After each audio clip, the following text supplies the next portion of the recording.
Hi, so this is Sunday, January 26th, 2020, and welcome to the Shamanic Mandala Study Group. And today I have prepared slides of my Shamanic Mandala constellation.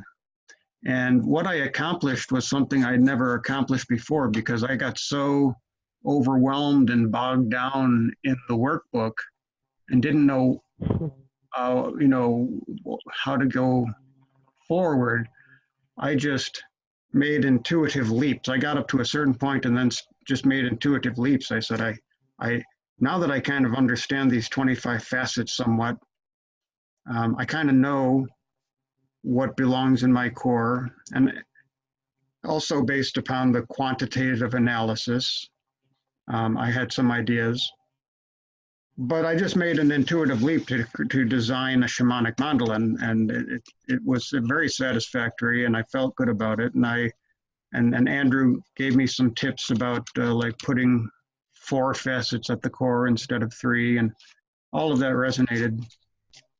But I also, hadn't really worked through the whole exercise, and so this week I spent some time, I think, creating the shamanic mandala according to my scores.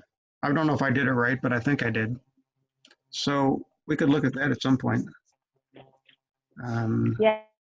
I also wrote some poetry. Right, go ahead. Oh, okay. I'll do that right now then. Let me see. Yeah. Let me pull this up here and do a screen share. Oh, here we go. And here, okay. So you probably saw this. I've shared this. I've gotten this far in the past, so I'll go through it quickly. These are my four facets. Culture hero was actually my winning facet at 138, but I wasn't relating so much to culture hero anymore. 20, 30 years ago, wildly so, but not so much anymore. And but these other 3, traverses the world tree 120, no, storyteller 128, traverses the world tree 127, and visionary artist 126. So there were 3 right in a row, 10 points away from culture hero. And Andrew suggested that I put 4 facets at the core, and I immediately felt good about that because of this shape, the tetrahedron, where we have what's called a regular solid or a platonic solid with 4 corners, 4 equal sides. This is the most stable fundamental shape in the universe. There are, cosmological models that demonstrate that this shape underscores the cosmos, the fundamental building blocks in which light becomes matter. This tetrahedron shape is a way of mapping not only all creation, but things that manifest from creation. It's a way of mapping the torus, for example. Okay, so 4 facets at the core, kind of like the tetrahedron. And then here are the scores, just to review it. Wait a minute. Yeah, so there are my scores. I have a bunch of formed by facets and a couple of empowered facets for storyteller, a bunch of formed by facets and 3 empowered facets for visionary artists, a bunch of formed by facets and 4 empowering facets for culture hero, and a bunch of forming facets and 6 empowering facets for traverses the world tree. Okay, so then I start with the core. There are the 4 facets at the core. Now I've got for culture hero. So I'm going to take each one of those facets and I'm going to demonstrate the geometry with the formed by facets. So there are I think it's 10 formed by facets around culture hero. And they include the other 3 facets that are in the core, and I put them in red. So I don't know that I have to. Now, I would like to, put the titles of each one of those facets so it'd be a shorthand, and we wouldn't have to go number 5 and look and say number 5 is cartographer, explorer of immaterial realms. Number 10 is Promethean scientist, entrepreneur. Number 16 is mystically connected to nature. Number 11, hermetic magician, etc., etc., etc. Now, ideally, I would have all that spelled out. But for the shorthand, I just use the numbers. And, but eventually, maybe I would fill that all in. So the same thing here for storyteller. Here we have the 8 forming facets around storyteller. Then for visionary artist, I think it's 9 forming facets around visionary artist. And world tree, what do we have for 1, 2, 3, 4, 5, 6, 7, 8, 9, 10, 11 formed by facets for traverses the world tree. Now the next step, I put the empowering facets in there. So here's culture hero with the 4 empowered by facets. And in the empowered by facets, I decided to use the names of those. So we can see culture hero was empowered by facilitator of entheogenic ceremonies, a dancer, performer, actor, a spiritual warrior, and a master of ceremonies. Then for the next one, storyteller, I only had 2 forming facets, and I just put them, as polar, what do they call that? A dipole, 2 ends of on either end, initiated into darkness and tender of dreams. Now I know that I'm supposed to come back and show how these are connected to each other, but I'll wait until I get through.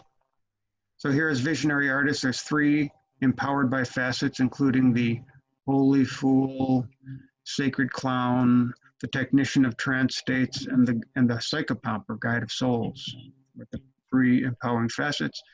And last but not least, at the core is traverses the world tree, and there are 6 empowering facets: wounded healer, sacred clown, mysteries of sexuality, master of ceremonies, entheogenic ceremonies, and inventor scientist. So now here are the formed by and empowered by facets listed. That's just kind of a handy shorthand. And then here we have all 4 of those forming facet mandalas. And then here are all of the formed by and empowered by. This thing looks like, we're starting to look like we're building a molecule here. And that's just the 4 of them set next to each other. Yeah. Here it might be interesting to take this image and draw lines between them and show in some way, where these formed by facets are repeated and where these empowered by facets are repeated. And then we get to, this is so here now is all 4 facets with all of the formed by facets that surround all 4 of them. So wherever there were repeats, I didn't repeat, but wherever any of them appeared in the forming facets, it appears in this ring. And there are 1, 2, 3, 4, 5, 6, 7, 8, 9, 10, 11, 12, 13, 14, 15, 16, 17, 18 formed by facets in my shamanic mandala. So this is the first time I've seen this.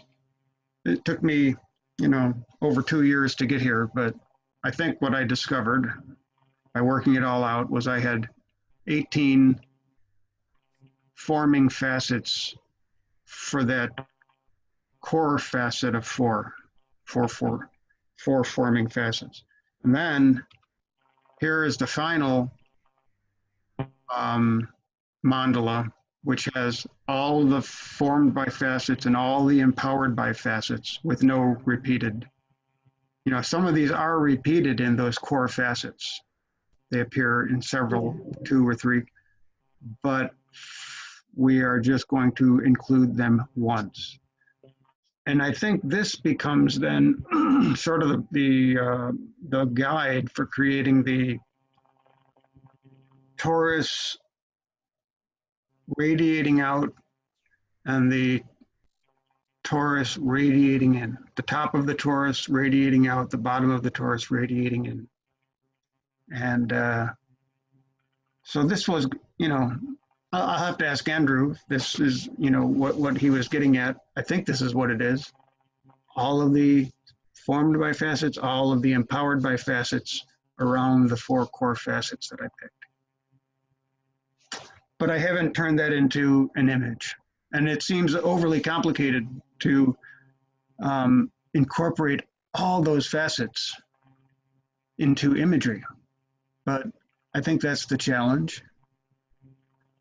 The next thing I would do, though, is, you know, draw the lines to show how all of those forming facets connect to any of those 4 at the core, and how all those empowering facets on the outer circle relate to those 4 facets at the core.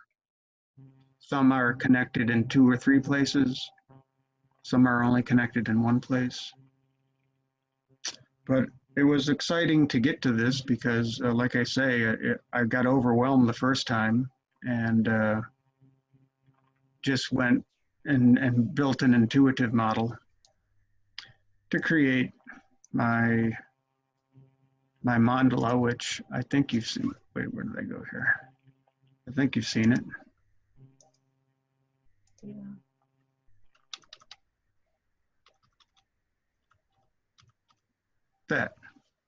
That was the mandala that before I created that big constellation map that I just showed us. Yep. I know that there are 4 facets at the core. I symbolized them as 2 phoenixes holding art supplies and oracle bones, a harp for storyteller, musician. The seed traverses the world tree, and then very literal depictions of the I think these are formed by facets, but I was really thinking, I was thinking more like, you know, these are facets that I really relate to, whether they're forming and or empowering. Yeah. I just felt they belonged there. And I encourage people to just approach it that way. It was so overwhelming to try to understand how this complicated, overly complicated constellation all came together. We were all kind of stumped. I think maybe I finally prodded my way through it. But in any case, this was satisfactory at the time. But she'll literal those, especially the ones on the rings, the tree, the caduceus, the instruments, death on a horse, hands, the tree, that crystal, that turtle. Those are very literal symbols. And I would love to essentialize them, you know, try to depict them a second time. Really love to depict them again in a more, you know, in that language we talked about last week. Like there's a language in nature that is somewhat based on geometry, but it's a deep emotional intelligence. And you know it when you see it, you know, a symbol that you can just feel is right. It kind of, and it doesn't just speak to one thing, it speaks to a large body of knowledge and experience. I think you're onto that language. And made some of these essentialized symbols. So I'd love to, you know, be able to come up with some of those more universal essentialized symbols than these. These are very literal. They're not bad, but they're so literally, they're more specific than what I would like to be able to imagine. Hey, how you doing, Kelly? Nice to see you. I know I got started early. Hey, Kelly. Got started early. Hello, how are y'all today? Oh, we're good. How have you been? Well, I'm doing better now. I've had me a rough couple of weeks. Got Yeah, down in the back, and then I got some really deep dark depression. It took me suicidal for about a week, I'm sorry to hear that.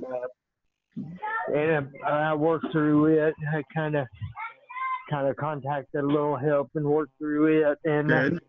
realized realized that diving into shadow work, I was just triggering myself back into depression over and over again. Yeah, that's the danger. This is a real, this is one reason we are here because the nature of that deep dive is somewhat dangerous. I know I went into a dark night when I was doing it. So it's really helpful to, find us and find support here. Uh, Right. And then, not, I let's did. not, and let's not ignore you were in pain. Pain has a way of taking us down. And on top of that, I think the end of January is like one of the hardest periods of the year because we're Yes, not out of yes, winter it yet. is. We're at the, in the Celtic calendar, we're right at the end of winter because February 1st will be Imbolc. Technically February 5th this year because of the way the stars are, but for practical purposes, we celebrate Groundhog Day, but in the Celtic calendar, it's Imbolc, which is the first day of spring, which makes more sense. It's halfway. What in our Western calendar, halfway to spring, halfway through winter, halfway to spring. In the Celtic calendar, that marks the beginning of spring because now the days will get longer quickly, and we'll start to see that change as the Earth responds to the light.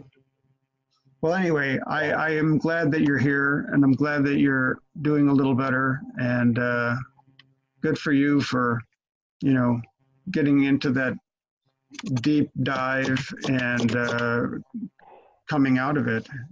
Have you got any boon for us? Have you discovered anything in that descent? I'm really, yeah, I'm refining self, a lot as to what's coming out of it. Really, I'm over a month now without a cigarette, Wow, and that's astonishingly that great. Congratulations. that's a huge one because I've had that addiction for over 45 years. I've smoked them Wow. nasty things, and it just blows me away that I was actually able to. And plus, I'm doing a lot of artwork lately. A lot I of it's know. trees, but I drew a. In fact, I'll post it here in a little while. Good. I just started piddling and drew a picture of a castle yesterday. Oh, And I'm good. not a castle person, but I just drew a picture of a castle yesterday. I look And forward to it. I've been I watched a webinar about different things shamanism wise, here a while back, and one of them was talking about going out in nature and making mandalas on the ground, with what nature gives you to work with. Beautiful. Andy And Goldsworthy is my favorite artist, I think, and he does magnificent things like that. right, well, I've been doing that for years done too. that. I had done one quite a while back. I mean, like in the early part of summer, on my relationship with my family, my brother, my sister, and that. And it came out to, well, evidently some good medicine came out of it because my sister and I are communicating very well now. Wow, I love that. I love that anecdote. That's incredible. And actually, she's really starting. She's under sea because they never understood what I went through, the scapegoat thing, and having borderline personality disorder it's a terrifying thing in itself. And Yeah. Wow. none of my family ever would really took the time to understand. Well, I don't understand why you feel this way, Oh, yeah. and Wow. I said, well, maybe you don't understand because you've never dove in and tried to learn what it's like being on this side of these eyes, you know. Yep. And I can really relate to that. I gave her a couple of short videos on borderline personality disorder and the fear of abandonment, you know, the deep self hatred, and you know, yes, the romancing death and suicide, you know. And I grew up like that, Kelly. I lived like that. I was the scapegoat when I was literally, like, I was separated from the family when I was 2 weeks old. When I came back, I was about 18 months old, and I became the black sheep for many years. And so in all those early narcissistic forming years, I was tortured. And so I grew up with that torture. And right. just by the grace of God and you know, some great authors, I managed to survive it. But I know exactly that dark suicidal despair you're talking about. It's extremely difficult. And anything It's a hard one to navigate. can cast you into that darkness.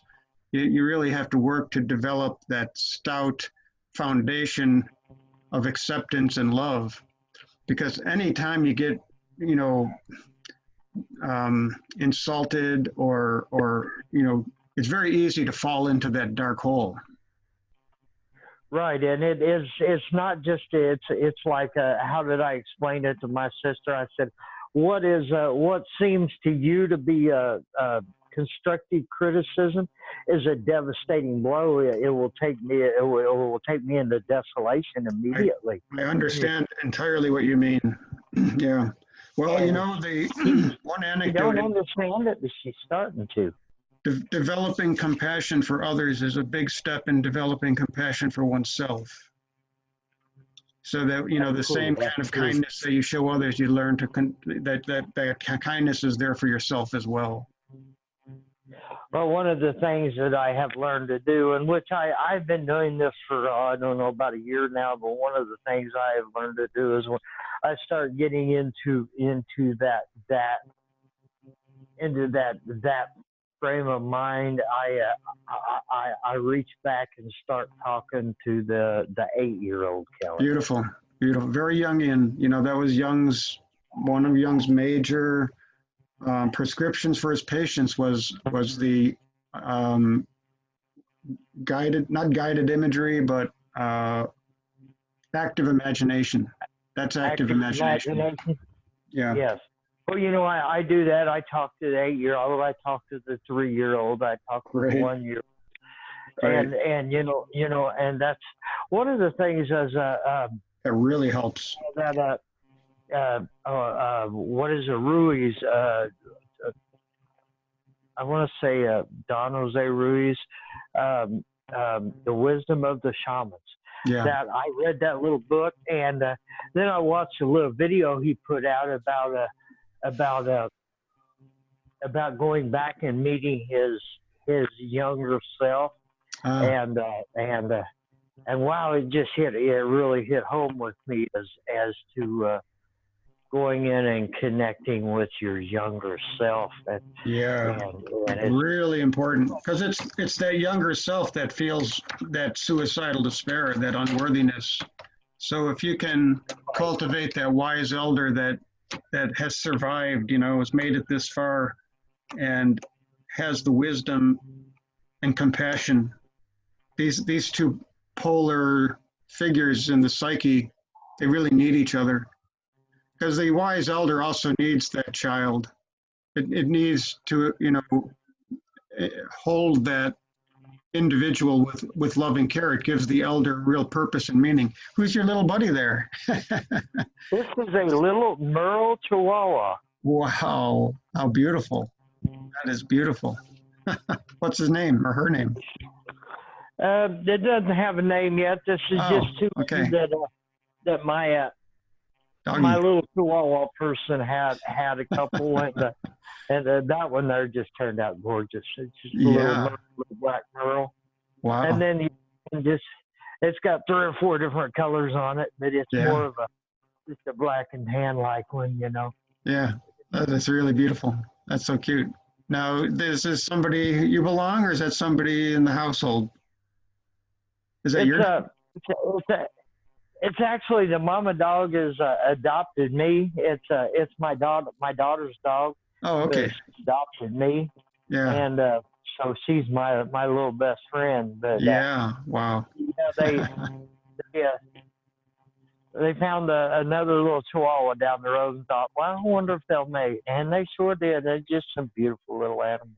Yeah, that's great. Have you got any artwork to share with us?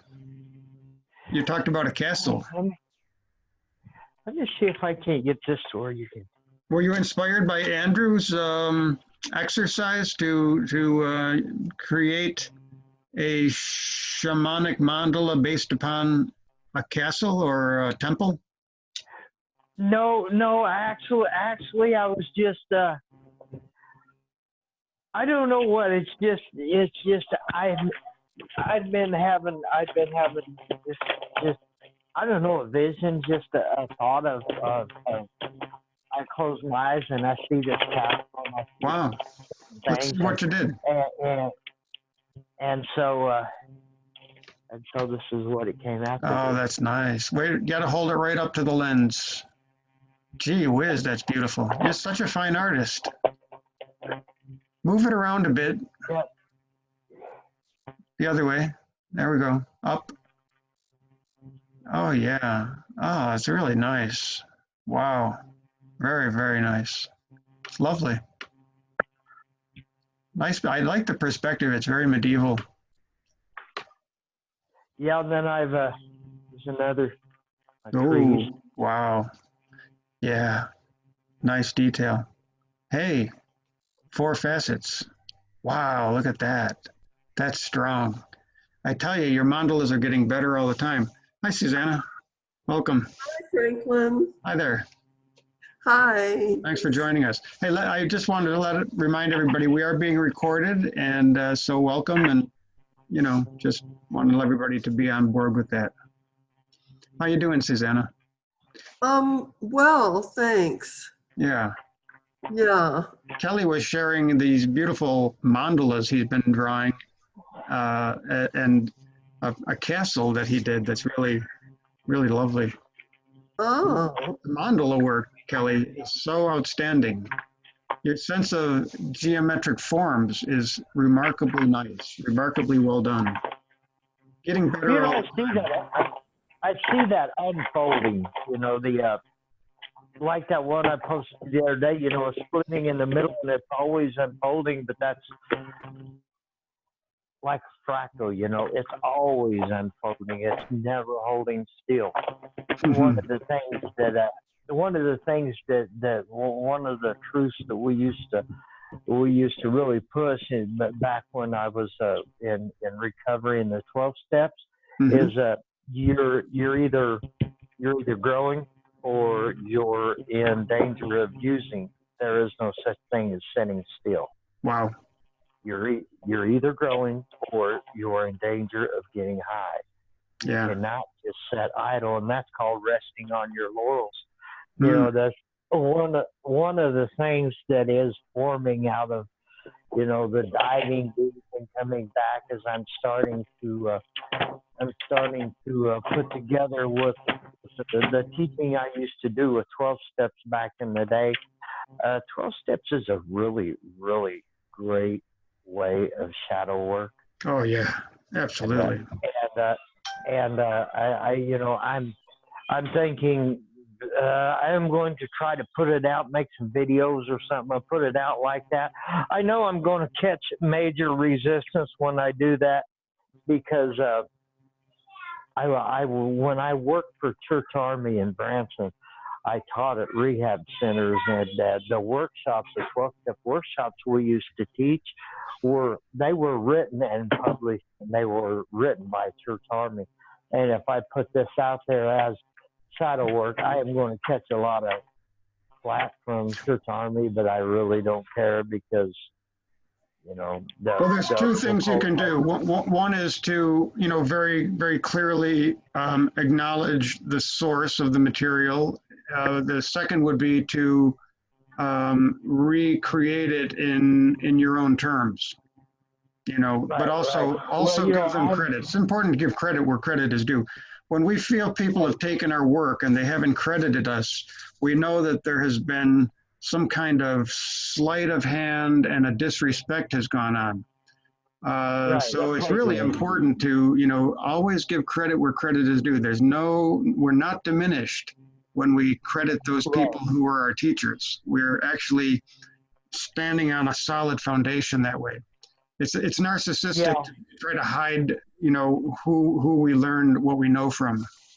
Right. And you know, that's the thing, you know, is I'm going to put it out there, you know, that Ray is, you know, he was my sponsor for years, and I love Ray, and you know, me and Ray don't speak today because Ray tells me that I am useless and going to burn in hell because I didn't keep following the Christian way. But you know, like I told him, dude, you got to understand, there's many people who have ever lived on this planet have that many different perceptions of heaven and hell and God. And so don't judge me on where I'm at. I won't judge you on where you're at. You know?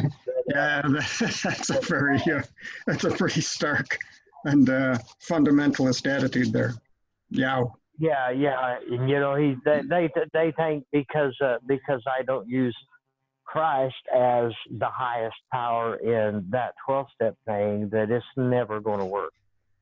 That's so strange. That seems contrary to, you know, that phrase, our God as we understand him, as we and understand our higher power. him. That's such an open-ended question. What do you have there? That looks nice. That's just one I did the other day. Are those constellations, or is that a vine? It's vine. Actually, it's four different vines, and they will here and go around, and then this one will start, and it'll grow its way around. There's 4 different vines that just wrap around. Nice. This here's just geometric patterns that I just put in there. Yeah. Then I got sun, star, and moon up there. The vines and roots coming out the bottom. Everything's rooted into the ground. Very nice. I tell you, the artwork you're doing is so commendable. It's really an inspiration. You're really being active there. Well, you know, that's a boon, I guess, because I really never realized that I had any artistic talents until lately. And then I got Reiki attuned a while back, and I've like really did not believe in it at first, but then I got a chance to use Reiki on somebody last night. Really? Which is he's fixing to have to have his knee operated on, and after it's done, he said, "Wow, this might work better than an operation." Good for you. Yeah. Isn't that nice? And there's nothing more healing. If you do a really good treatment, you know, you get exactly what you gave. Like if you really feel that energy helping somebody, it goes right into the soul. It goes right into your own being.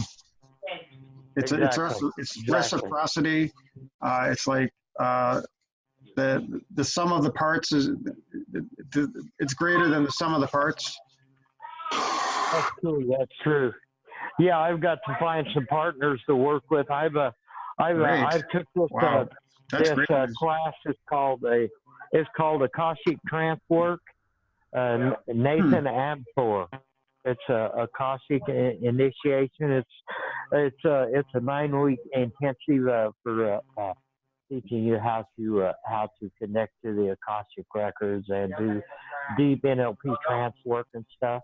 And I jumped into it because it seemed like something that would benefit, and it is helping me understand going into different wavelengths, brain wavelengths, different states of you know, the human potential on their consciousness. Yeah. Nice. Wow. I'll be curious to hear more about it when you're experiencing it. Yeah, I'm in my this is my second week, and there's different meditation guided things they put you through, and you read about what different brain waves come from different type of meditation. And I'm starting to see about a little bit of change in breath and a little bit of change in my thinking pattern when I'm meditating, going into a trance. It'll do something totally different. Well, practice makes perfect. Yeah, Practice is almost everything when it comes to meditation. that's true. That's true. I'm gonna probably cut loose pretty quick. I grandkids running around. Yeah, and I hear we're- that. Yeah. Hey, Susanna, how are you? Nice to see you. Hi, Franklin. Great to Hi. see you and Yeah, you connect too. with the group, though small. Thanks for joining us. Yeah. Well, it's a pleasure. It's a little early here, and I was up a little bit late last night, but Where are you? I'm in Fairfield, Iowa. Oh, okay. We've got everything as a winter wonderland. Oh, boy. It's been snowing for a few days, and Wow. it quit, and just last night, everything condensed as frost on all the trees and everything nearby. Oh. So everything's sort of lined with Wow. frost. Winter Wonderland. Yeah, yeah. Yeah, that's magical. Something, I don't know, like there's an almost like being contained in a hibernating little nest when the winter's like that. You feel you just want to get cozy and warm and by the fire. True, true. Hey, could I ask if Thank could Anne mute? Hang on. Anne? There we go. Oh, thank you. Okay. Anyway, yeah, it's special. It's How are you doing now? Well, I feel like I'm doing quite well. Great. I feel like I have broken through something. Really? Yeah. Do you want to talk about it? Sure. I was feeling pretty tortured because I've been doing all this work and I've been sort of designing this program that I wanted to offer. Yes. And I had been putting myself through it for quite a while and wanted to get started with a pilot group. We discussed that way back. And I just couldn't get out there. It was like, there was some kind of wall and I just couldn't. It was so hard to explain because of the depth and the multidimensionality and all that kind of thing. It was just almost impossible to put into words. No, it's understandable. It's such a delicate, sensitive, divine, numinous topic that it really requires a certain, not just a, timing is everything. It really requires the proper setting in order to bring it forward appropriately. And somehow, there was some journey that I did. I was doing fairly regular journeying, maybe sometimes every day. That was my ideal, to at least do a short journey every day. And then at least do some work on my business every day. But then, I could hardly get through my practices, and then there was nothing outward. But I felt like I really couldn't give up my practices in order to do the outward thing. And, maybe I could change. Anyway, I did. Something happened, I felt like it was like a bird pecking its way out of the shell, or the, the butterfly breaking itself out of the cocoon or something like that. Wow, great metaphors. Yeah, and I just started being able to talk to people about it. Oh, good. And would set up these, Zoom conferences and stuff. Great. So I've got like a group of 4 Good. ready to go, and I still have a bunch of other people I could call. Yeah.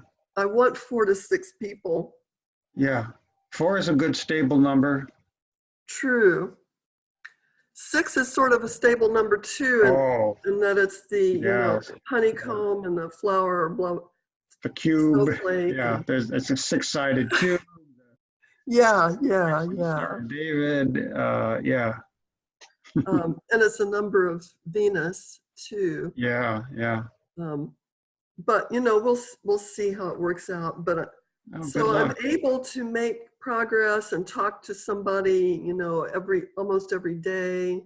Yeah. And put people on my list of, to get that going. Yeah. And then I had an old draft of a landing page, and I've been working on that. But I've just been talking to people, and they said, "Oh, that sounds incredible. Yes, I want to do it. Count me in," which is fantastic for me.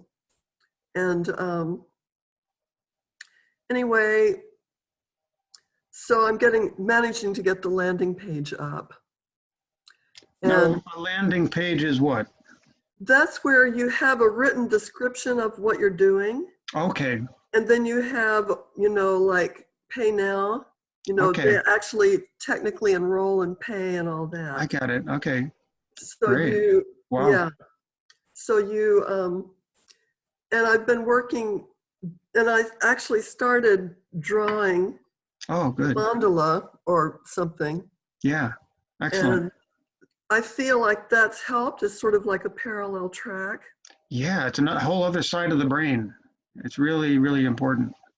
Yeah, it's not that different a side of the brain for me in a way. Mm-hmm. Just because images, yeah, and connections, the whole thing is. But it's non-discursive.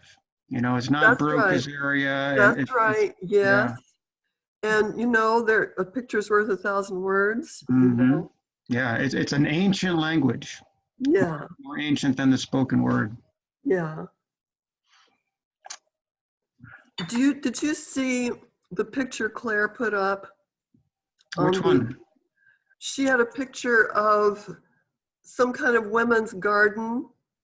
There was a lot of blue in it, and there was this lion sort of that had the face of a woman, and then she had this woman sort of in the branches of a tree looking like a cat, but it was real woman. Yeah. The evolution of the goddess of the garden or something. Yes, I know the one. Yeah. Anyway, that is like a picture of what I'm wanting to help these women create for themselves. Oh, nice. Yeah. Through a combination.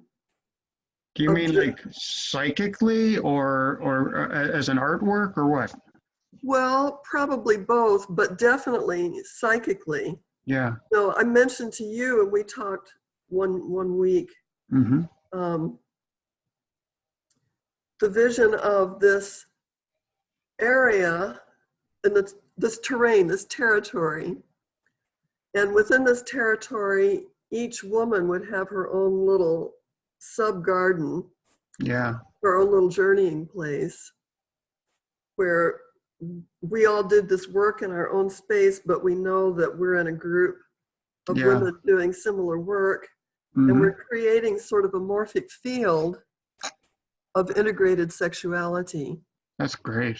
For the culture. Yeah, that sounds like a good plan for the world. Yeah. And I feel like, well, anyway, but say something like what Claire did is like, it illustrates. Anyway, I've now got an idea where I've got a really nice picture of this sort of mossy ancient forest. Wow. From New Zealand, and I'm going to put it on Canva, and then I'm going to put in some power animals and stuff. Oh, nice. And I'll use this when I try to tell people about, this aspect of the program. Yeah. Did you say you've been drawing? I have been drawing. It's You want to share only anything? I can possibly. Hold on a second. It's just a sketch, so it may Good. be hard to see, Yeah. but it started out. Let me see if I can. Oh, yeah, boy, very detailed. Yeah, Yeah, I like that. it's a little bit big. Wow, It it's a started phoenix, out. the bird. Yeah, it started out as a Beautiful. 3x3 grid with Wow. a circle around it. I don't know if you can see that. Is that Hebrew letters? Yeah. What's it See say? here we've got, it says, I am who I am. Oh, wow. And it, Powerful. yeah, and it started out as this world tree because it was Oh, going to okay. be a representation of that facet. What's at the very bottom? Is that an egg? Yes, it's an egg, Wow.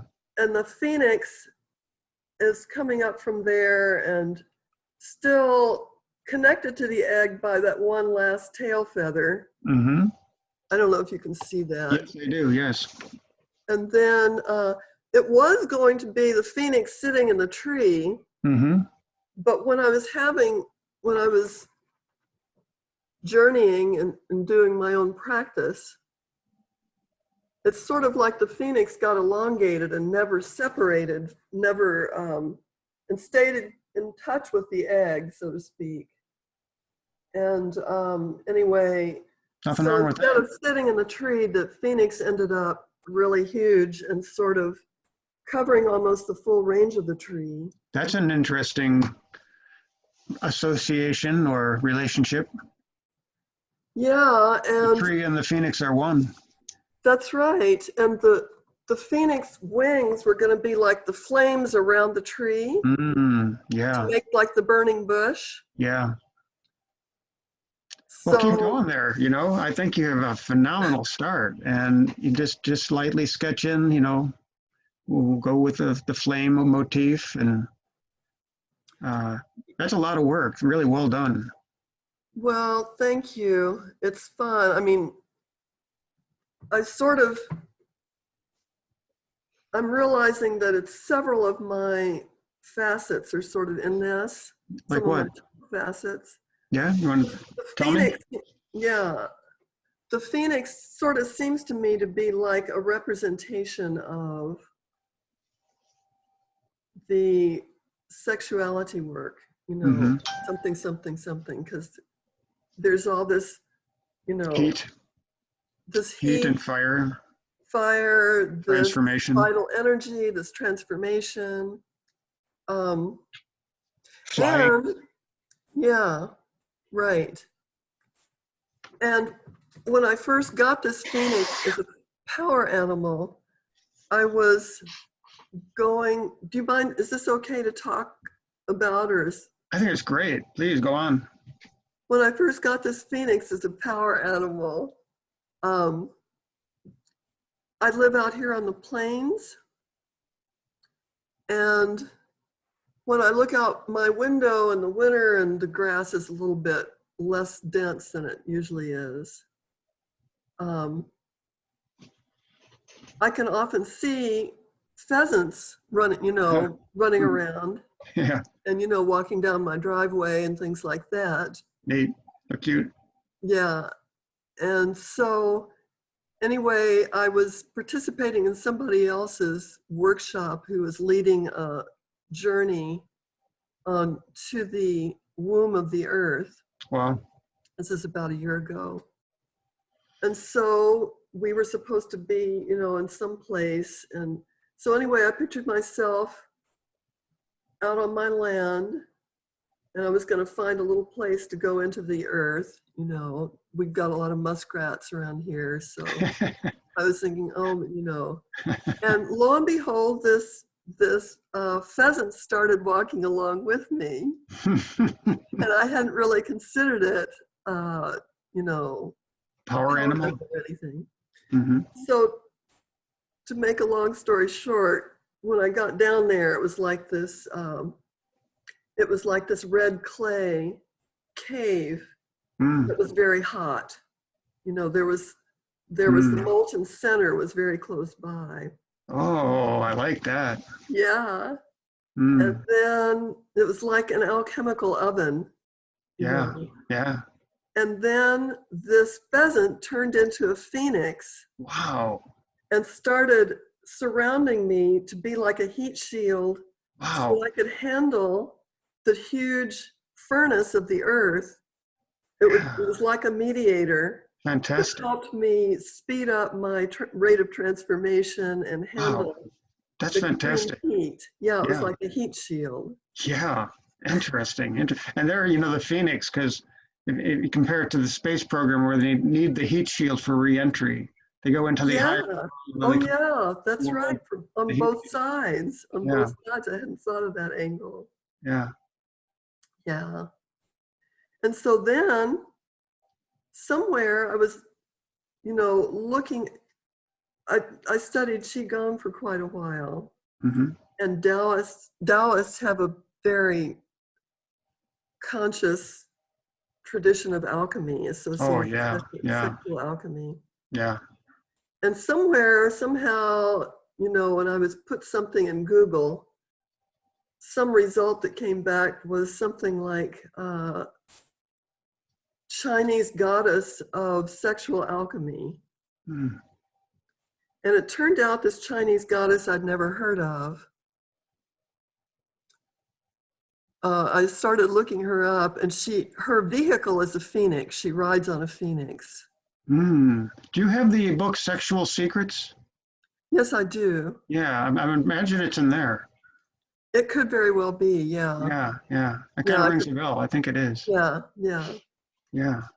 And interestingly enough, the earliest depictions of her, she has sort of a lion's face. Wow. Almost like that thing that Claire drew. Mm-hmm. And one of the images of the woman that Claire drew in her picture. Yeah, I know the one. Sort of a, you know, it got little fangs and cat face. You know, cat face kind of thing, and sort of a Sekhmet kind of thing. And Durga, you know, in the Vedic tradition, rides on a lion, and you know. Oh yeah. So, you know, all this stuff is sort of emerging, and instead of being in fragments, it's sort of coming together into. Congratulations. I think art is so initiatory, powerful, magic, you know. It really magic. I've experienced the proof positive. You know, art is magical. Not all art, but it can be. It can penetrate to the core of creation and manifest miraculous results. Well, thank you. And you're turning me into a convert. Good. To the arts. Yeah. I like that anyway. And now I'm seeing. And I liked symbolic type art, you know, I've liked collage, because you don't have to draw everything in total detail yourself, but how you put it together and juxtapose things. Yeah. I've been utterly inspired by Claire Gerard's work, and she does a lot of that collage with painting, with imagery, with words. A very loose visionary style, and I just am so inspired by it, and very sacred images she brings into the collage, and just a eclectic potpourri of ideas, images, styles, and then a fantastic sense of balance. Is it C-L-A-R-E? Yeah, C-L-A-I-R-E Gerard, Claire Gerard. She was in the first cohort. Oh, okay. And she's like just an eclectic artist. She's also a fine jeweler and fine poet, and great mythologist, and feminist and all around enlightened character. Fantastic. Does she have, I wonder if she has a website or something. I'll try. I'm sure she does, and you can find her on you know, if you go in even into the School of Modern Soul Science, I think you will find her there. But if you look her up on Facebook, you'll find her. Okay. And yeah, I can't speak highly enough. She's a druid and just so invested in her spiritual work that it's absolutely inspiring. Fantastic. Mm-hmm. Oh Fantastic. yeah, she's deep. She's like you. You also have this remarkable, deep spiritual background. Yeah, I'm blessed that way, and it's I've had a long time to work with it, you know, even though I feel like I've taken a few decades off of, you know, real focus. But Yeah, anyway, I'm sure there was still a lot going on, but just in other ways. Yeah, I think as we go through the decades, you know, we like there's at least speaking for myself, you know, a magma passion in my late teens and 20s, you know, where I really touched the archetypal numinous, descended into hell. And then, you know, my 30s was more grounded, my 40s, you know, sort of journeyman, 50s was, you know, maybe more relaxed, like grew into my adulthood, you know, didn't, you know, not like I really ever manifested anything of you know, stupendous might, but now in my 60s, I'm happy to be in the School of Modern Soul Science, connecting with people and sharing this kind of exploring the building blocks of spiritual development, and you know, feel like we're building a community. Well, I think that's so important. We need that, you know. Yes, yeah, more than ever. Yes, for Yeah, sure. you know, clearly. Yeah, back when I was a kid, I seemed like a mad prophet, and now the world is caught up. It's like we're all concerned about the state of affairs. True. And I remember when I used to go on these extremely intense meditation retreats with Maharishi. We would be I would be meditating like 12 to 6, you know, 12 hours a day. Wow. And then That's in the awesome. evening, we'd go out into a meeting with Maharishi. And people would, you know, get up and ask questions about their experiences, and he would riff on, you know, various things. Yeah. Tying their experiences in with knowledge, you know, yeah, development, knowledge and all that. Yeah. And I noticed that I was there for quite a long time, and other people would arrive, and within, you know, like a week or two of being there, the people that came later were caught up to the people who'd been there, you know, several months. It's sort of like the laborers in the vineyard, the ones that came at the last minute got paid the same as the ones that have been working all day. They enjoy the fruits. Yeah, and so it's you know, the whole collective and the whole culture needs to needs to flip. That's why civilized cultures have this high regard for the elders. Whereas our American culture is pretty naive, pretty adolescent. And I think it's transforming, but traditionally, you know, elders just weren't, maybe they were paid lip service, but I don't think that they really had the place that they have in the primeval culture, where they really the foundation stones, and their understanding has a lot more weight. Well, I think we've had to go deep to get around that. Yeah. And so we can create fields that make it a lot easier for them, and they don't even need to know where it came from, you know. So we can do what we're here to do anyway, whether they pay attention or not, I think. Yeah. Well, Or, whether they, yeah. we're in a strange paradigm. I don't know what, I don't want to say too much about it, but modernity and the scientific paradigm is a magnificent, powerful, materialistic paradigm, but it has tremendous blind spots. And I think, those of us in the more spiritual realm are aware that there are these blind spots. And I think archaic cultures are not so blind to those spots. And it's magical. More words mean less. It's like you experience some certain amount of miraculous synchronicities, and then you realize, wow, this universe is not working according to the scientific rational paradigm. There is a whole other level of magic going on.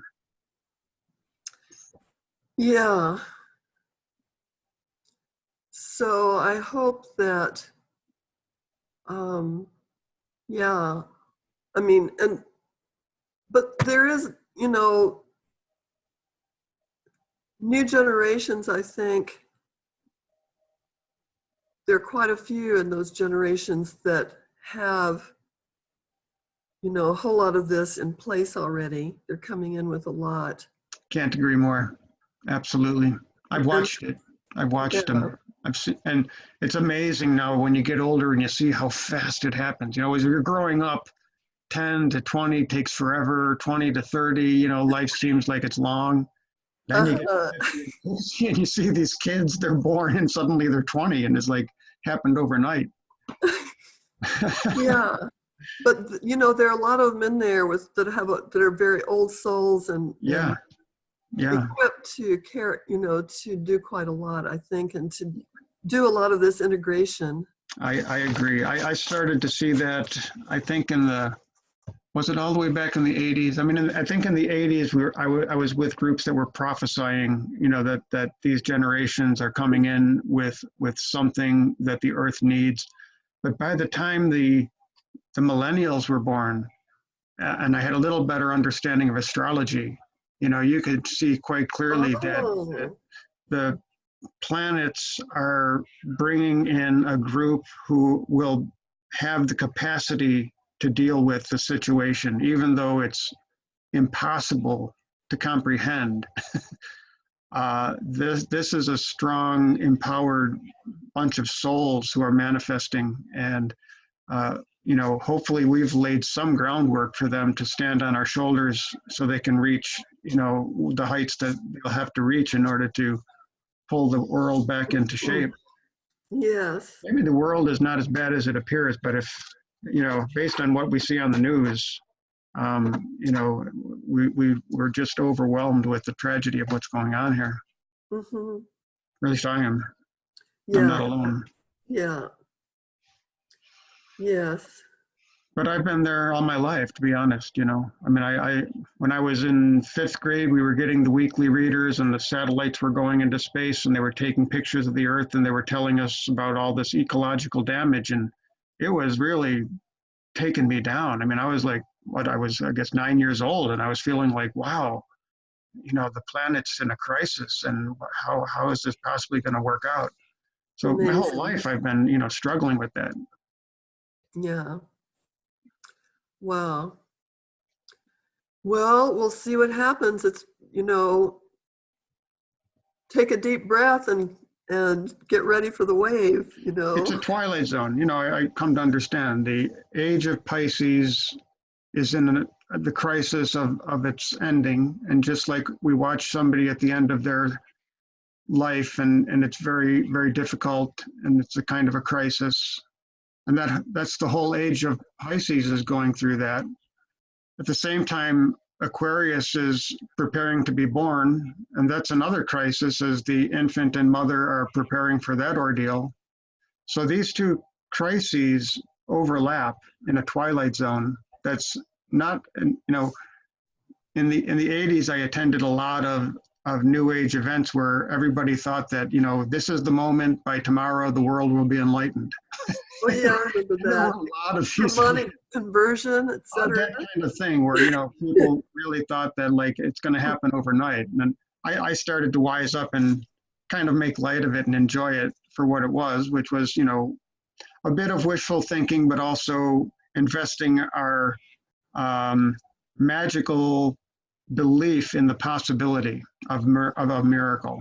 Mm-hmm. And I do believe that, you know, a lot of our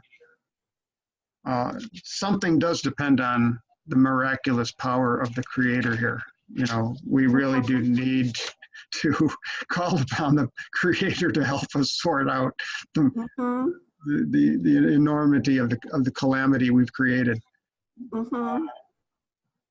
But in any case, yeah, we are maybe preparing the ground in that way for these generations to stand upon our shoulders and tackle what, you know, whatever needs to be tackled. I think a lot of that is just the human propensity of what I call the collective unconscious narcissistic wound, that we're plagued by inflations, we're plagued by persecution, we're plagued by betrayal. And the more we can shed light on that shadow and bring that shadow into consciousness and act responsibly, you know, and help people become responsible with those propensities, then I think there's a chance for working our way. Nature will heal if we give her a chance. You know, this whole growth economy thing doesn't give it any room to you know, recuperate. Yeah. Anyway, that's my spiel for today. Uh-huh. Yeah. So did you find any of your women's group in the School of Modern Soul Science, or did you find them outside the school? I found them outside the school. Outside the school? I mean, I haven't really, you know, in most groups, you don't put out the call for your own work in those groups because people don't want them being turned into, you know, hunting grounds for clients and stuff like that. Yeah, that's respectful. And so, you know, I haven't. I mean, I could post something, I suppose, and say I'm not, you know, this is sort of what I've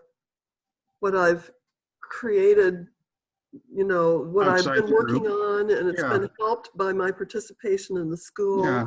Why don't you talk to Andrew, you know, see what his feeling is about that, because it seems... Oh, that's a good idea. That's a good idea. He's having a Q&A today at 3. I know, but I've got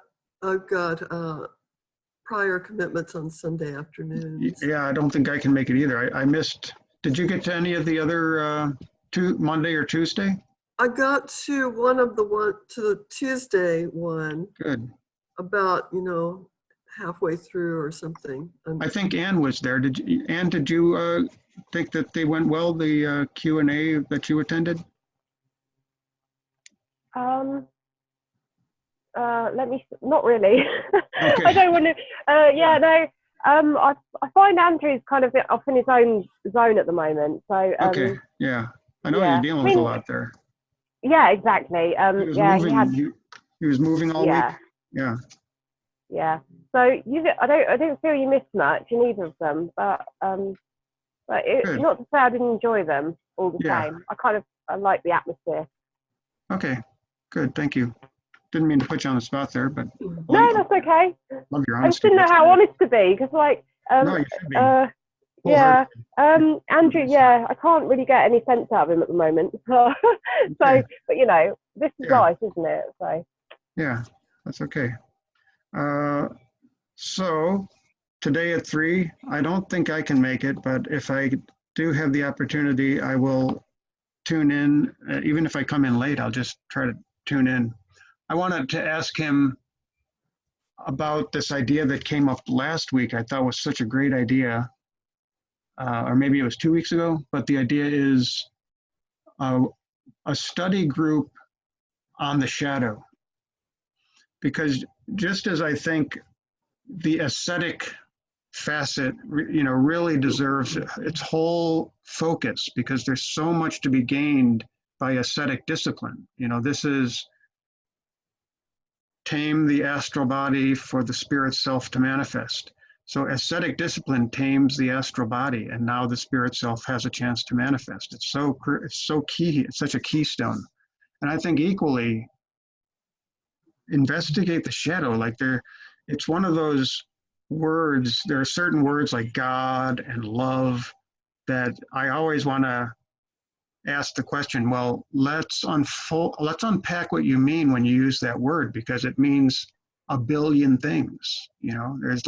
These are just such loaded terms that mean so many different things to so many different people. So I think the shadow has an equal amount of, it's a symbol. There's no end to the depth of it. We can always pull fresh meaning out of that symbol, the shadow. And it's so powerful. It's so important. So I'd like to have a study group just investigating the shadow. Maybe I'll do that. But I thought I would also throw that out to Andrew, just to have him reflect upon, where he sees it in the curriculum. At that meeting that Ann and I were both at, I think it was Ann and I and that woman from Down Under who is a comedian, and she's Jenica. Jenica. I think we were the only ones there. Oh. By the time I got there, and I guess it was Tuesday afternoon, which is not a good time for a lot of people. Okay. But he asked Janaki to organize the ascetic study group. Oh, yeah. And I agree. There was also, Janaki asked him, and I had been feeling the same way, that we would like just sort of lay out the picture of alchemy. You hear about all these different stages and all this stuff. So just give like a framework. Yeah. Not necessarily too much. I'm sure, you could do many lifetimes on it. Exactly. But just to give people sort of a framework of understanding. And Andrew's understanding. Yes. Yeah, because it's much too vast for anybody to give a full accounting of alchemy. It has been around for, since before recorded history, alchemy was there. And there are almost as many schools of alchemy as there were alchemists. I mean, it's that kind of thing. Right. So where is Andrew coming from? Yeah. And that would be really helpful. I agree. I've been doing a lot on alchemy, and I've been teaching my own alchemy classes. So I've really taken a somewhat deep dive into it, and can't say enough that it's a really, really fascinating, worthwhile ancient psychology. When Jung was writing his Red Book, and he was having his patients do active imagination, that is dialoguing with archetypal figures like the youth and the elder and the shadow and things like that, and you write dialogues with these characters. You ask them questions and see if they will answer. He was also teaching them to do art. Like, he was training people to become great artists, or at least active artists, so that they would have this body of work behind them, and they would do mandalas and they would paint their dreams. And this was the technique. Well, he didn't know if he'd just invented this or if it was traditional alchemy. He had a sense he was really doing alchemy. When Richard Wilhelm gave him a copy of the Golden Lotus, this Chinese alchemy book, the light went on for Jung, and he gave up. He finished his work on the Red Book, and he began teaching what the Red Book was all about through the lens of alchemy. He said, alchemy is ancient psychology. I don't know if he said that, I'm paraphrasing, but he found in alchemy everything that he was trying to relate to in his theory of psychology, archetypal psychology, that mythology, religion, dreams, and the art and alchemy, right, are all connected to the human imagination, which is the soul. And that was the, so anyways, that was a big transition for Jung. He went from working on the Red Book to writing about alchemy. That was like the big light went on when he saw how important alchemy was. And he realized that what he had been, one of the reasons I jumped in on this offering of Andrew's was that I was realizing that the program that I was developing of integrated sexuality was alchemy, but I knew nothing about alchemy. And so I needed to know more about, what it's vast. It's vast. Yeah. Okay. Yeah. But you can first of all, you can pare it down to schools of alchemy. And then you can pare down those schools to, certain things they have in common. And I think it's important to put focus on modern alchemy, which comes through the Jung, Hillman, that school in which we're using images and dream images to explore the unconscious and to release things that might be the result of trauma from this life or past lives. In other words, trauma is a big key to unlocking the treasures. If we're held in trauma, we're not really experiencing our full potential. So by exploring what has frozen us, we can begin to thaw out. And then what's known as the genius, which is really just your authentic creative potential, can begin to bring itself into the world. And that makes us happy. If we're not bringing the genius into the world, we're suffering, because the genius was born to bring itself into the world, to manifest its creative talents. And trauma can freeze that up. And things as simple as just being laughed at when we were little, when we were in school and we were drawing and we weren't appreciated. That can, that can be a trauma for the child, that sensitive child. So a lot of the work is, getting unfrozen and letting our creativity just be what it is and develop it and become stronger at it. Yeah. Well, anyway, I didn't, that particular thing where I don't know if Andrew corralled himself to take note that he was planning to do that at some point, sort of an overview or framework of alchemy. People could have some kind of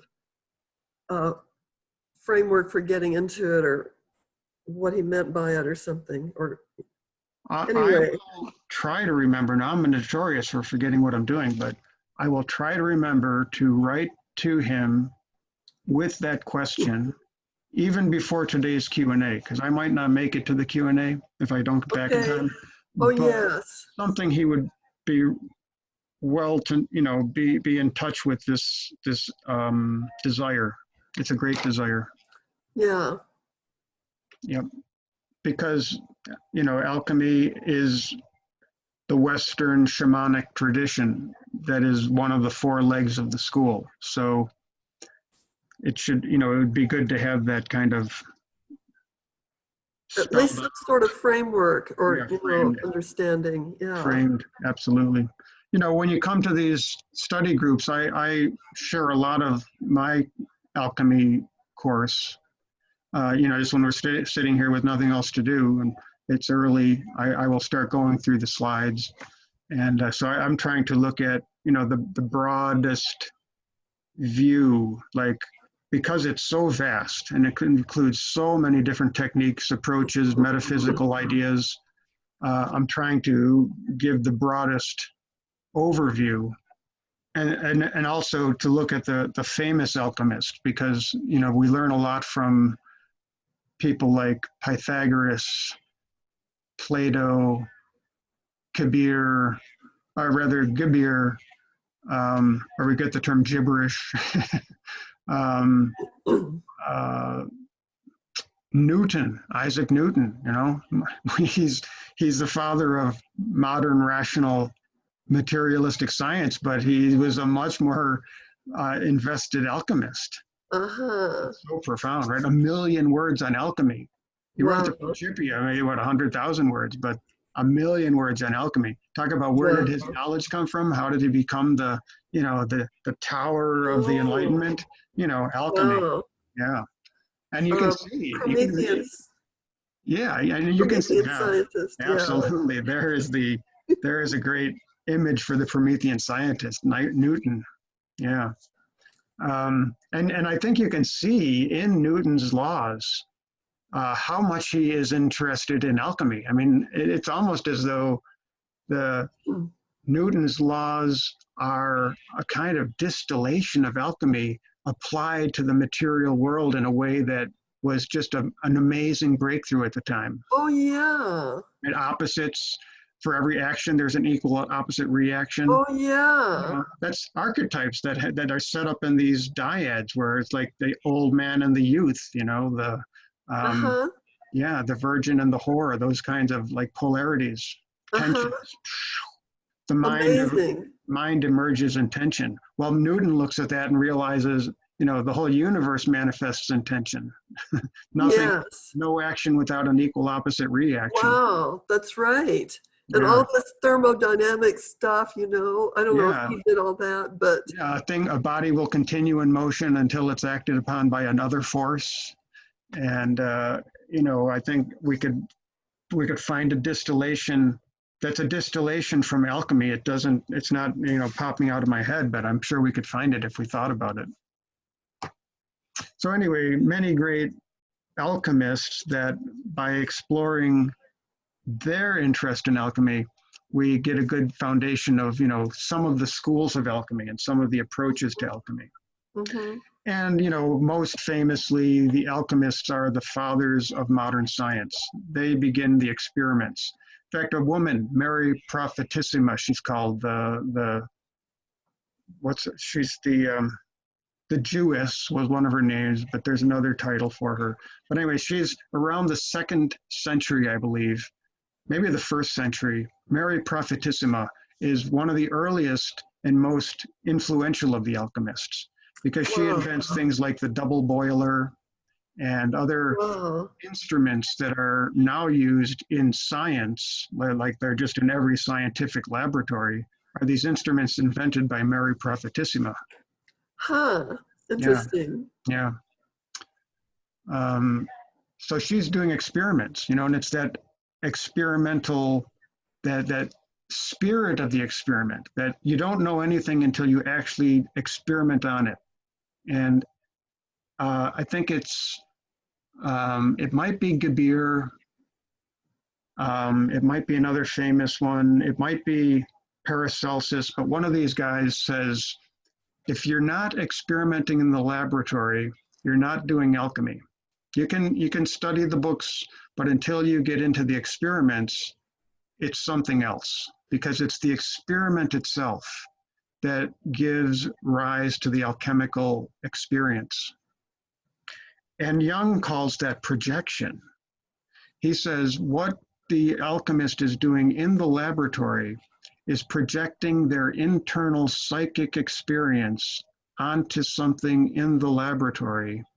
And by paying close attention to the experiment, they're getting a reflection and a transformation in the psyche. Well, that relates to my work because people are experimenting with their body and their sexual energy, in a sense, Yes. in sort of a container. Yeah. And so, and then seeing what happens and seeing what images emerge, what, you know, what happens physically, what happens on the level of the imagination, what, you know, Emotionally, what happens, yeah, emotionally. health-wise. Yeah, stuff gets dragged up and, Yeah. you know, and it's in a container. And That's where the anyway, container is so important, right? Because, and this is where, you know, I've been trying to help in the school, because when we go into that deep introspective analysis of our life, it's really frightening. It can be really a dark night of the soul. And so we need the container in order to help us contain it without leaking, without breaking, without feeling overwhelmed by the darkness that we contain. And so the container is the community, in a sense, right? A safe community where you're not going to be ridiculed, you're not going to be mocked out, you're not going to be compared, you're going to be understood, empathized with, appreciated for your authenticity. Mm-hmm. You know, and the fact that you are also a fragile, wounded fellow human being who's going through this, you know, turning around to look at oneself, which, you know, is a big heroic step. Mm-hmm. Yeah, thank you. That helps me frame, you know, I've been trying to work on myself or develop my shamanic facets or whatever you want, you know, to really have the strength to sort of be a custodian of this container. Yeah, be a guide. Be a custodian of this forest or something. Yeah. And yeah. Well, I think one key I would, you know, say is that it is a round table. Yes. I mean, you can be the facilitator, you can be a psychopomp, but you do that as one among equals. You do that as one who has journeyed far, but what you've learned is a great deal of humility, and that the human condition is a great circle. Mm-hmm. You know, there's a lot of hierarchy. Yes. In the eyes of the Lord. True. Yes, absolutely she true. sees us, yeah, she sees us as her children. Right. And whether you're, you know, no matter what, you know, the mother cherishes that child no matter what, no matter how undeveloped, no matter how developed, no matter how, you broken, know, lost, discouraging. The compassion is infinite. Right. Yeah, that's a you know, that's an inspiration we're all hopefully seeking to encompass ourselves, you know, to embody ourselves. Yeah. It's challenging when you see what can happen in the world. You know, I'm struggling with it, you know, tremendously, you know, not to be filled with despair and outrage at what's going on, but, you know, if I can find that heart of compassion and realize, you know, that's much more effective. It's much more transformational to me with compassion than with outrage. True. Yeah. So true, Franklin. Yeah. Compassion and outrage. Those are there's a place for outrage, but we do need to temper it, because otherwise, you know, it's an eye for an eye and the world is left blind. That's right. Yeah, and it's just a big conflagration of everybody into it. Right, which you know, feels more. Well, I'd like your thing of putting compassion and outrage together. It's like two of those opposite values in a sense. Thank you. I agree. That's an interesting constellation. Absolutely. Yeah. I think it's maybe related to, could be related to the image of the woman and the bull in the labyrinth. You know, there's the feminine, and then there's that like blind rage masculine, and they're constellated in the myth in the labyrinth, where you don't see around the bend, you don't see it coming. But the woman is there, right? That's the compassion and empathy that can neutralize and contain that part of us that is like a blind bull of rage. And she, Ariadne, and at least in one of them, the Theseus, you know, gives him the thread, gives him the idea, take a thread and unwind it, and then you can find your way back. Yeah. So she has the secret of how to figure this thing out. And it's Yeah. a thread, right? Which is like following our story. This is the alchemy we're doing. We're just like, we're looking at what our story is. That's following our thread. And Beautiful. whoa, find this bull in the, holy cow, I didn't realize there's this crazy bull in my life and it's me. Yeah. Yeah. Mm. Yep. So that's good. I like that. A lot of room for art and reflection there. So true. So true. What are you working on there, Anne? It looks like you're really busy on some neat creativity. You're sewing? No, I don't know what you're doing.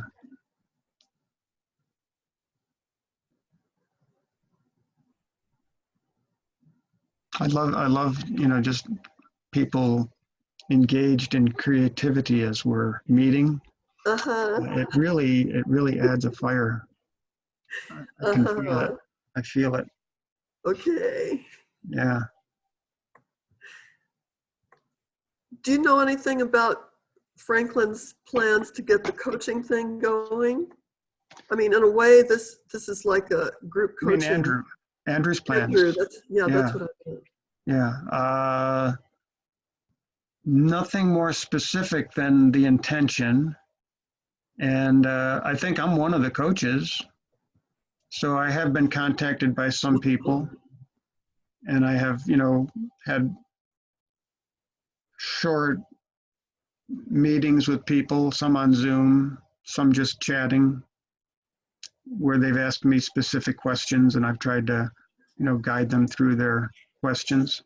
Mm-hmm. And so, you're certainly welcome if you have anything you want to talk about. Okay, thank you. Yeah. And you can bring them here. Yeah, this is a good opportunity. You have these little office hour type things. Yeah. And knowledge presentations and whatnot. Very helpful. Yeah, the wackadoo is in. So I think I'm going to ask if there's anything we want to talk about before I wrap it up, because I do have to be at a meeting within the hour. And so anything before we are done today that anybody wants to share? I'm feeling pretty complete for now. Great. It's been very helpful. Thank you for joining us, Anne. Thank you for joining us. Thank you. Yeah, I love listening to you. It's brilliant. I feel like this is a place where I can curl up in front of a fire and Thank you. take in the conversation of the elders. And that's lovely. Where can you get that in today's society? Yeah. I'm allowed to be sort of I'm allowed to just. That's a lovely articulation, because that's really so succinctly describes what I'm hoping to do, right? To create a fire and gather around it and warm ourselves, warm our hearts, and make it safe, because it does feel like it's a safe vessel, and we're free to share intimate secrets, as it were, and in a safe way. But I am recording it, so I wouldn't call that a leak, but it's a very big vessel. So we've gotten feedback from people who've listened to these recordings and have really appreciated them. So I'm glad to be able to do that too. And thanks, Anne. No, go ahead, yeah. I was just going to appreciate also bringing in that image, because it helps me, and then Franklin adding to it, it helps me also get a feeling for what I'm wanting to do with my group, that there's that safe, cozy element around the fire, shared time around the fire, so to speak. Yeah. It's a vessel that doesn't leak. That's the alchemical image, right? If the vessel isn't safe, if there's gossip, if there's finger pointing, if there's shaming, that's a leaky vessel, and it's not what we want in the alchemical experiment. It's the safe vessel is where there's true intimacy, that our secrets are guarded safe, that we feel among friends, and there isn't. I think I would add, there isn't somebody posturing themselves as a spiritual master, who has it over everyone. It's really, there's an equanimity, that we're in this together. Maybe some of us have some pieces of the puzzle, but we're always listening for other pieces of the puzzle that other people have. Yes. Yeah. All right. Well, thank you so much. I couldn't agree more. Yeah, it's just, it's a new experience. Yeah. Good. Yeah. Thank you. I'm so glad you joined. I don't get access to in. Yeah. Well, your enthusiasm is contagious, and I'm going to say bye. Thank you. Okay. Bye, Anne. I'll say goodbye too. Okay. Bye-bye. Okay. Bye, Franklin. Bye-bye. Thank you. Bye, everybody. Bye, guys.